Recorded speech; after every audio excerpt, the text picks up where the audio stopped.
आपण समजून घेऊ की अपेक्षा तयार कशा होतात.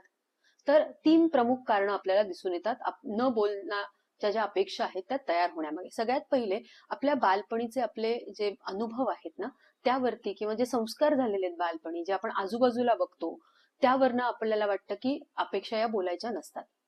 दुसरं अजून एक जे कारण आहे, ते आहे आपल्या आधीची जी नाती असतात, त्या नात्यांमध्ये आपल्याला काय अनुभव आला आहे.